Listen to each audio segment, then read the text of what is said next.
everyone, a very warm welcome in my YouTube channel। आज हम part third cover up करेंगे। इस part में हम कवर अप करेंगे जब आपके पास ईमेल आईडी एंड पासवर्ड होगा तो आपको क्वेश्चन कैसे करने हैं। अगर आपने part one and part two को नहीं सीन किया है, पहले आप उनको सीन करें तभी आप इसको समझ सकते हैं। मैंने आपको बताया था कि आपने ग्रेजुएशन किया हो या ना किया हो, आप तब भी इसके ऊपर वर्क कर सकते हैं। आपको कहाँ कहाँ से ईमेल आईडी मिल जाएगी उसको हम बाद में कवर अप करेंगे। पहले आप सीख लीजिए आपको काम कैसे करना है। तो अगर आपसे कोई क्लाइंट मिलता है तो अगर आप उसको क्वेश्चन करके सैंपल दिखा देंगे तो आपको सिलेक्शन हो जाएगा। अगर आपको सैंपल की जरूरत है, कुछ सैंपल की, so I have some sample so you can send your client. Okay, so we will start that. तो आपको क्या करना है, गूगल पे जाके ऐड करना है check expert login. Okay, check expert login आप लिखेंगे तो आपको ऐसा इंटरफेस दिखाई देगा। इस इंटरफेस पे आप क्या कर देना, यूजर नेम यानी जो आपकी ईमेल आईडी होगी जो आपको क्लाइंट प्रोवाइड करेगा वो, या आपने अगर चेक पे डायरेक्ट लिया है तो वो, उसके बाद यहाँ पे आप अपना पासवर्ड फिल कर सकते हैं। अगर कोई वर्क भी करता है चेक.com पे, उसको गाइडलाइंस नहीं पता है, उसके लिए भी ये वीडियो बहुत इंपॉर्टेंट होने वाली है। सो आप इसको अच्छे से देखना। जैसे स्टार्टिंग में हमारे पास आता है होम पेज। होम पेज पे यहाँ पर आप देख सकते हैं, यहाँ पे आपके पास आता है कि आपने कितने क्वेश्चन को सॉल्व किया है, कितने क्वेश्चन को आपने स्किप किया है, और ये आपको कुछ हेल्प के लिए यहाँ पर मिल जाता है। कॉन्टेक्ट, आप उनसे कॉन्टेक्ट भी कर सकते हैं और अपनी गाइडलाइंस के बारे में पढ़ सकते हैं। यहाँ पर आप स्टार्ट लिखें करेंगे, स्टार्ट सॉल्विंग पे आप जाएंगे तो यहाँ पर आप क्वेश्चन को सॉल्व कर सकते हैं। उसके बाद हम बात करेंगे होम के बाद एक्सपर्ट क्वेश्चन आंसर पे आने के बाद यहाँ पर हमारा पूरा पोर्टल ओपन हो जाएगा और हमारे पास क्वेश्चन आ जाएगा। आपको क्वेश्चन का आंसर कहाँ मिलेगा और आपको कैसे कैसे उसकी हेल्प लेनी है वो मैं आपको सभी बताने वाली हूँ।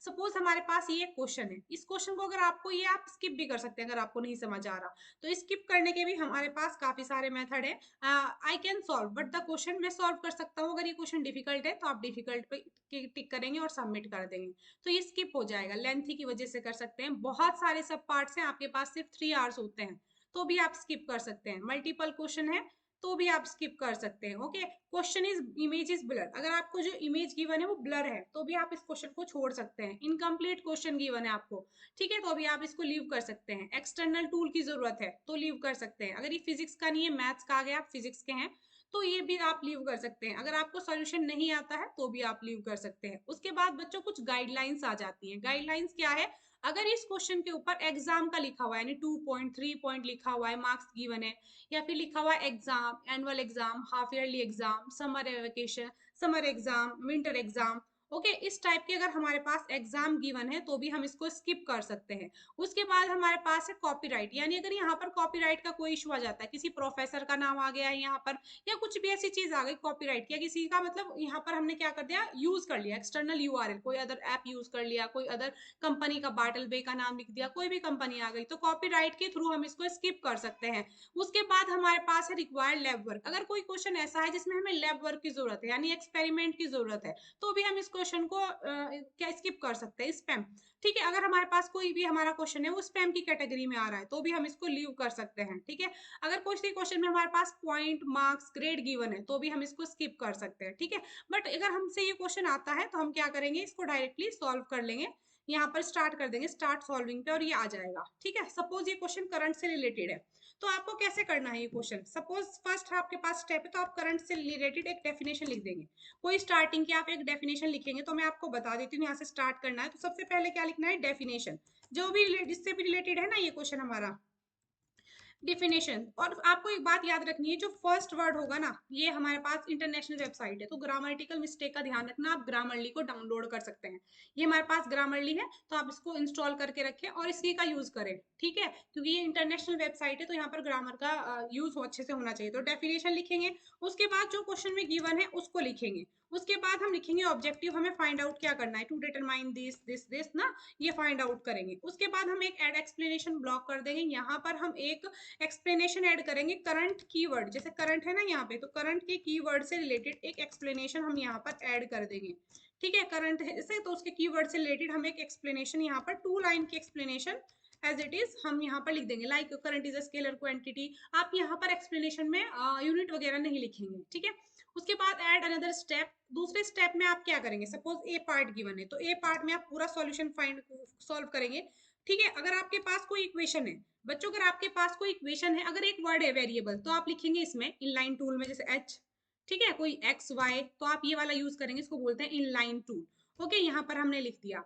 उसके बाद अगर आपकी कोई इक्वेशन है x plus y equal to z, तो आप ये वाला यूज करेंगे equation render, x plus y equal to z. तो ये इक्वेशन रेंडर आप यूज करेंगे, तो यानी आपको अदर से कोई इमेज नहीं बनानी, आपको इसी से ही बनाना है। यहाँ पर आप कोई भी इमेज ड्रॉ कर सकते हैं, ये आपके पास ऑप्शन आ जाएगा, कोई भी आप एक इमेज ड्रॉ कर लें यहाँ से, ठीक है।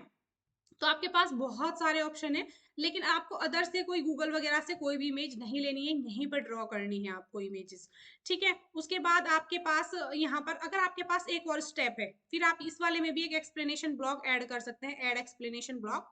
और यहाँ पर भी एक कीवर्ड को अच्छे से इसको दिखाने के लिए एक कीवर्ड का यूज कर सकते हैं। एक बात और याद रखना बच्चों, हम नेक्स्ट पे जाएंगे, अगर आपके पास एक और सब पार्ट्स है, अगर आपके पास एक सब पार्ट और है, यानी ए बी सी डी ऐसे गिवन है, तो आप अनदर स्टेप में लिखेंगे उस बी को, एक साथ नहीं लिखेंगे, बी को अलग सेक्शन में लिखेंगे और सेम ऐसे ही सॉल्व करके एक्सप्लेनेशन ब्लॉक कर देंगे। फिर सी को अलग में लिखेंगे, डी को अलग में लिखेंगे, ठीक है। तो ऐसे ही यहाँ पर सी वाला हमने कर दिया। सपोज इसका आंसर आ गया 6, आपने इसको सॉल्व किया, answer will be a 6, answer will be a 6 ampere. Suppose question is asking about current, so answer will be a 6 ampere and you will add one explanation here also, ठीक है। यहाँ पर भी एक एक्सप्लेनेशन होगा। उसके बाद आप क्या कर देंगे, अगर आपके पास सी भी होगा तो एक और स्टेप ऐड करेंगे, अदरवाइज डायरेक्ट में आप फाइनल आंसर लिखेंगे। यहाँ पर आप क्या करेंगे, फाइनल आंसर को लिखेंगे। जैसे हमने लिख दिया हमारा आंसर जो भी आया ना, द आंसर इज, ये बता देना, द करंट इज, एक डायरेक्ट लाइन में द करंट इज 10 एम्पेयर, ठीक है। इसका ध्यान रखना कि अच्छे से लिखना है। एंड द वोल्टेज इज, जो भी आंसर आया, जो भी उसने पूछ रखा है दिस, और आप यहाँ पर लिख देंगे ऐसे करके। जो आप ये लिखोगे ना बच्चे 10 एम्पियर, तो ये आपको लिखना है इनलाइन टूल में, इनलाइन टूल ये। तो जितने भी नंबर और वेरिएबल होंगे तो आपको ये इसका ध्यान रखना है, और फुल स्टॉप का भी ध्यान रखना है, ठीक है। तो ऐसे आपको अपना पूरा कंप्लीट क्वेश्चन करना है। क्वेश्चन करने के बाद आप क्या करेंगे, प्रीव्यू योर सॉल्यूशन, और कहाँ से क्वेश्चन मिलेंगे वो भी बताऊंगी, अभी याद रखना। तो प्रीवियस सॉल्यूशन पे आप इसको कंप्लीट सेलेक्ट कर लेंगे। कंप्लीट सेलेक्ट करने के बाद आप इसको कंट्रोल प्लस सी से सेलेक्ट कर लेंगे, ठीक है। उसके बाद सेलेक्ट करने के बाद आप अगर आप इसका ये चेक करना चाहते हैं कि ये हमारा जो क्वेश्चन है, तो ये कहीं वो एआई को फॉलो तो नहीं कर रहा, हो जाता है कभी कभी, हमने एआई से तो नहीं किया, एआई से देख के कर लिया। तो जीरो जीपीटी एक हमारे पास ये चेक करने के लिए होता है कि आप जीरो जीपीटी का यूज करें, ये चेक करने के लिए कि एआई से रिलेटेड है या नहीं। ये बिल्कुल फ्री में आता है, यहाँ पर कॉपी पेस्ट कर देंगे इसको, ठीक है। कॉपी पेस्ट करने के बाद यहाँ पर डिटेक्ट टेक्स्ट कर लेंगे, इसको हमने टेक्स्ट कर लिया। ये बिल्कुल फ्री ऑफ कॉस्ट है, मैं आपको एक भी वर्क ऐसा नहीं बताऊंगी जिसमें आपका मनी स्पेंड होगा। यहाँ पर आप चेक कर लेंगे जीरो जीपीटी से, तो आपका आ जाएगा। उसके बाद देखो ये आ गया 51.61%, जो जो आया है ना, सपोज ये आ गया, तो आप इसको चेंज करेंगे, फिर दोबारा से चेक करेंगे, ठीक है। तो ये तो जीपीटी का पता चल जाएगा, क्योंकि जो भी चेक पे क्वेश्चन है वो जीपीटी का, जीरो जीपीटी यानी कि चैट जीपीटी से रिलेटेड, एआई टूल से रिलेटेड नहीं होना चाहिए। उसके बाद एक आता है बच्चों प्लेगरिज्म चेक। प्लेगरिज्म चेक करने के लिए भी आप कोई सा भी एक लिखेंगे यहाँ पर। जैसे आपने ले लिया, फर्स्ट वाला ले लिया प्लेगरिज्म चेकर, कोई भी फ्री वाला ले लेना, ये dupli checker is good, so you can use dupli checker, okay, for plagiarism, कि कहीं से नहीं मिलता तो नहीं। तो यहाँ पर क्या करेंगे आप, कंट्रोल प्लस वी कर देंगे। कंट्रोल प्लस वी करने के बाद यहाँ पर चेक प्लेगरिज्म पे कर देंगे, तो ये आपके पास आ जाएगा कि प्लेगरिज्म है या नहीं। अगर होगा तो आप इसमें क्या फिर थोड़ा चेंज कर सकते हैं, चेंज करना इसमें, और दोबारा से फिर चेक करना, ठीक है। दोबारा से चेक करने के बाद यहाँ पर सबमिट योर सॉल्यूशन पे क्लिक कर दोगे। तो जब सबमिट योर सॉल्यूशन पे आप क्लिक करेंगे तो आपका सॉल्यूशन सबमिट हो जाएगा, ठीक है। उसके बाद आपकी रेटिंग भी होती है, चेक करेंगे। उसके बाद आपको इसका नेक्स्ट मंथ में आपको इसका पेमेंट मिल जाता है। तो यही इंटरफेस है। मैंने आपको क्या बताना है कि अगर आपके पास एक क्वेश्चन गिवन है, तो आप सबसे पहले तो सब सब्जेक्ट टॉपिक लिखेंगे। उसके बाद फर्स्ट स्टेप में तो सिर्फ आप इंट्रोडक्शन वगैरह बताएंगे, गिवन क्या है, ऑब्जेक्टिव क्या है। सेकंड पार्ट में अगर आपके पास ए पार्ट है तो इसको सॉल्व करेंगे, बी पार्ट है सेकंड में, अगर सी है तो फिर इसको थर्ड पार्ट में, फोर्थ में से। अगर 10 स्टेप है ना, तो आप 10 स्टेप को यूज करेंगे। अगर छोटे छोटे स्टेप है तो आप एक में दो को यूज कर सकते हैं। अगर ऑब्जेक्टिव टाइप क्वेश्चन है, तो ऑब्जेक्टिव टाइप में जो आपका रॉन्ग आंसर है वो रॉन्ग क्यों है, और सही जो करेक्ट है वो करेक्ट क्यों है, इसके बारे में भी आपको बताना होगा। उसके बाद आपको इसका याद रखना है कि ये टूल जरूर यूज करने हैं, इनलाइन टूल और इक्वेशन रेंडर टूल, ठीक है। जैसे मैं आपको दिखा देती हूँ माय सॉल्यूशन, मैंने किस टाइप से कॉलेज सॉल्यूशन किए हुए हैं और मेरे को कितने अच्छा रेटिंग इसका मिला है। सपोज ये हमारे पास क्वेश्चन था, तो इस क्वेश्चन में मैंने सबसे पहले इंट्रोडक्शन लिखा, फिर गिवन लिखा, देखो वेरिएबल और नंबर्स दोनों को मैंने लाइन टूल में लिखा, और टू डिटरमाइन द पॉइंट, मैं डिटरमाइन कर रही हूँ पॉइंट, ऑब्जेक्टिव लिखा, उसके बाद एक्सप्लेनेशन लिख दिया, एक्सप्लेनेशन लिखने के बाद स्टेप 2 आ गया, स्टेप 2 में मैंने इसको कंप्लीट सॉल्व कर दिया, सॉल्व किया मैंने, देखो इक्वेशन का यूज किया हुआ है, कोई भी बाहर से नहीं लिया यहाँ पे, उसके बाद यहाँ पर एक्सप्लेनेशन ऐड किया और जो फाइनल आंसर था उसको लिख दिया। फिर देखो हमारे पास रेटिंग भी मिलती है, कोई हमें पास चेक करता है इसको, तो मेरे पास रेटिंग है 4.8 स्टार, 5 स्टार गुड होती है, 4 अगर हमारे पास आ जाती है वो भी गुड है।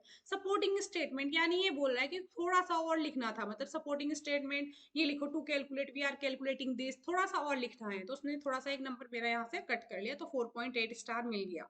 ठीक है, आप ये बता सकते हैं आप सेटिस्फाइड है इससे या नहीं, तो मैं सेटिस्फाइड हूँ, ये मैं लिख सकती हूँ। देखो स्टूडेंट्स, मैंने स्टार्टिंग में क्या किया था, जब मैंने जो काम किया है वो मैंने क्लाइंट दूसरी आईडी से किया है मोस्टली क्लाइंट के थ्रू। तो मैंने स्टार्टिंग में जब मैं काम करती थी मैंने कुछ मिस्टेक किया, देखो कितने सॉल्यूशन मेरे डिलीट हो चुके हैं। स्टार्टिंग में मुझे नहीं पता था कि हमें क्या क्वेश्चन का आंसर कैसे करना होगा, मैंने क्या किया, चैट जीपीटी से क्वेश्चन लिया और वहीं से उतार दिया था। तो ये क्वेश्चन मुझे इसका आंसर मैंने किया एज इट इज, देखो यहाँ पर मैंने कुछ यूज नहीं किया, ठीक है, डायरेक्ट मुझे नहीं पता था कैसे एक्सप्लेनेशन होगा इसका, क्या होगा, कुछ भी मैंने यूज नहीं किया, ठीक है, तो इसका ये सॉल्यूशन यहाँ से डिलीट ही कर दिया गया कि आपको इसका पेमेंट नहीं मिलेगा। उसके बाद फिर मैंने क्या किया, क्लाइंट की एक आईडी ली, उससे मैंने बहुत सारे सॉल्यूशन को सॉल्व किया। उसके बाद आज मेरे पास जो आईडी है, मैं जब भी क्वेश्चन करती हूँ मैं 14-15 क्वेश्चन नाइट में 1 PM पे करती हूँ दूसरी आईडी से, और वहां पर मैं 15 क्वेश्चन आराम से कर लेती हूँ, और मेरी जो रेटिंग है वो 5 स्टार ही है सभी क्वेश्चन पे, आप चेक कर सकते हैं, देखो इस क्वेश्चन पे भी मेरी रेटिंग यही है। और एक और मैं आपको दिखा देती हूँ, एक और रेटिंग मेरे को मिली थी, तो रेटिंग मतलब ये देखो, ये वाला क्वेश्चन है, इसमें रेटिंग मेरी थोड़ा डाउन चली गई थी, जो ये था इसमें मैंने क्या किया था, आई थिंक सम मिस्टेक था, बहुत सारे मिस्टेक है, 1.5 था, ये पुअर ही था स्टार्टिंग में, आई थिंक ये 2023 मई की बात है, मई में 2023 में मेरी रेटिंग इतनी गिरी हुई थी, उसके बाद मैंने इम्प्रूव किया ये। उसके बाद यहाँ पर देखना 2023 में ही एक ये मिस्टेक हो गई थी, कुछ में इसमें मिस्टेक थी, रेटिंग की थी 3.9, ये फिर भी ठीक है, बट 1.2 में तो आपको मनी बिल्कुल भी रिसीव नहीं होगा। उसके बाद ये हमारे पास चेक का रेटेड क्वेश्चन है, इसमें मेरी बहुत अच्छी है, और दूसरे जो मैं आपको आईडी सीन कराऊंगी उसमें मेरी बहुत ही अच्छी रेटिंग रही है। तो इसमें ये मेरा एक अकाउंट था, इसमें मैंने वर्क किया है।